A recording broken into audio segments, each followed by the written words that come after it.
નમસ્કાર મિત્રો, આપનું સ્વાગત છે ગુજરાતની સુંદર સફરમાં। આજે આપણે જોવા જઈ રહ્યા છીએ ગુજરાતના ટોપ 7 ફરવા લાયક સ્થળો, જ્યાં પ્રકૃતિ, ઇતિહાસ અને સંસ્કૃતિનું અદ્ભુત મિલન જોવા મળે છે। નંબર 1, કચ્છનો રણ, રણ ઓફ કચ્છ। तो शुरुआत करते हैं उस जगह से जहां देश की आत्मा बसती है, गांधी आश्रम, जिसे साबरमती आश्रम भी कहा जाता है। ये जगह हमारी लिस्ट में 7वें नंबर पर है। ये वही जगह है जहां महात्मा गांधी ने 1917 से 1930 तक का जीवन बिताया और जहां से उन्होंने ऐतिहासिक दांडी यात्रा की शुरुआत की थी। इस आश्रम में आपको शांति की वो अनुभूति होगी जो आज के भागदौड़ भरे जीवन में कहीं खोसी गई है। यहाँ गांधी जी के निजी सामान, दुर्लभ तस्वीरें और उनके द्वारा लिखे गए पत्र मिल जाएंगे। हृदय कुंज नामक वो कुटिया खास है जहाँ बापूजी रहते थे।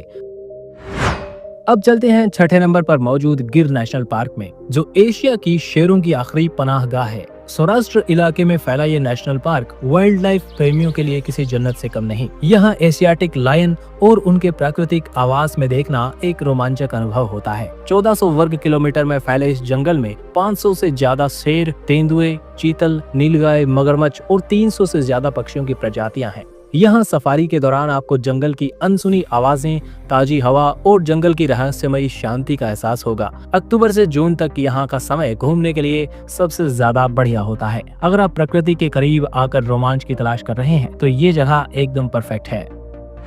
अब बात करते हैं 5वें नंबर पर मौजूद द्वारका की, यानी भगवान श्री कृष्ण की नगरी। इसे हिंदू धर्म के 4 धामों में से एक माना जाता है और ये सप्तपुरी में गिना जाता है। द्वारकाधीश मंदिर जो समुद्र के किनारे मौजूद है, उसकी भव्यता और आध्यात्मिक ऊर्जा देखकर आप मंत्रमुग्ध हो जाएंगे। मंदिर का इतिहास करीब 2500 साल पुराना माना जाता है। यहाँ की 5 मंजिला संरचना 72 खंभों पर खड़ी है और इनका शिखर सोने जैसे चमक लिए होता है। यहाँ गोमती घाट पर बैठे लहरों की आवाज में श्री कृष्ण का नाम लेना आत्मा को एक अलग ही सुकून देता है। द्वारका सिर्फ एक तीर्थ स्थल नहीं, ये आस्था, संस्कृति और इतिहास का संगम है। अब बात करते हैं 4थे नंबर पर मौजूद स्टैचू ऑफ यूनिटी केवड़िया की। ये एक ऐसी स्मारक है जो न केवल ऊंचाई में बल्कि गौरव में भी सबसे ऊंची है। सरदार वल्लभ भाई पटेल की 182 मीटर ऊंची ये प्रतिमा दुनिया की सबसे ऊंची मूर्ति है। नर्मदा नदी के किनारे केवड़िया में मौजूद ये प्रतिमा आधुनिक भारत की एक पहचान बन चुकी है। आप यहाँ हाई स्पीड लिफ्ट से मूर्ति के चेस्ट लेवल तक जा सकते हैं, जहाँ से चारों ओर का दृश्य काफी ज्यादा लुभावना होता है। यहाँ एक म्यूजियम और ऑडियो विजुअल गैलरी भी है जो सरदार पटेल के जीवन और उनके योगदान को खूबसूरती से दर्शाती है। आसपास वेलनेस फॉरेस्ट, झरने, कैनियन, जंगल सफारी और लाइट शो जैसी कई चीजें यहाँ पर आपको देखने को मिल जाएंगी। अब चलते हैं 3रे नंबर पर हमारी लिस्ट में मौजूद कच्छ का रण में। रण ऑफ कच्छ भारत का सबसे बड़ा नमक का रेगिस्तान है, जहाँ की सफेदी रात को चांदनी में किसी स्वर्ग से कम नहीं लगती। हर साल यहाँ रण उत्सव मनाया जाता है जो लोक संस्कृति, कला, संगीत, ऊंट सवारी, हाट बाजार और हस्तशिल्प का अद्भुत संगम होता है। यहाँ टेंट सिटी में ठहरकर आपको लोक नृत्य और संगीत के बीच गुजराती व्यंजनों का स्वाद लेना है तो एक अलग ही अनुभव मिलेगा। सूर्योदय और सूर्यास्त के समय रण की शांति और सौंदर्य देखते ही बनती है।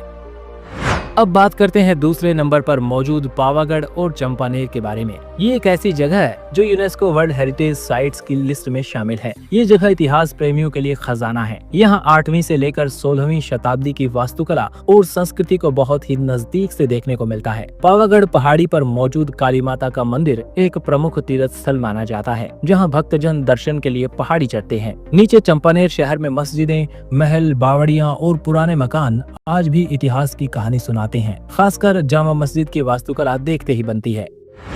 और अब चलते हैं नंबर 1 पर, सोमनाथ मंदिर, जिसे भारत के 12 ज्योतिर्लिंगों में सबसे पहले माना जाता है। ये मंदिर अरब सागर के किनारे मौजूद है और इसकी पृष्ठभूमि जितनी ऐतिहासिक है उतनी ही भावात्मक भी। इसे कई बार तोड़ा गया लेकिन हर बार फिर से बना। ये सिर्फ एक मंदिर नहीं बल्कि श्रद्धा और संकल्प का प्रतीक है। यहाँ सूर्यास्त के समय समुद्र की लहरों के साथ बजती आरती आपको भक्ति की उस गहराई में ले जाती है जिसे शब्दों में बयान नहीं किया जा सकता। मंदिर की नक्काशी, शिवलिंग का तेज और और आसपास का समुद्री नजारा मिलकर एक अलौकिक अनुभव देते हैं। अगर आप आत्मिक शांति, इतिहास और भव्यता एक साथ महसूस करना चाहते हैं तो सोमनाथ आपके सफर का सबसे खास हिस्सा बन सकता है। तो ये थे गुजरात के टॉप 7 टूरिस्ट प्लेसेस। अगर आप भी कभी गुजरात घूमने का प्लान बना रहे हैं तो इन जगहों को लिस्ट में जरूर शामिल कीजिएगा। Thanks for watching. जुड़े रहिए एक्सप्लोर YRS के साथ।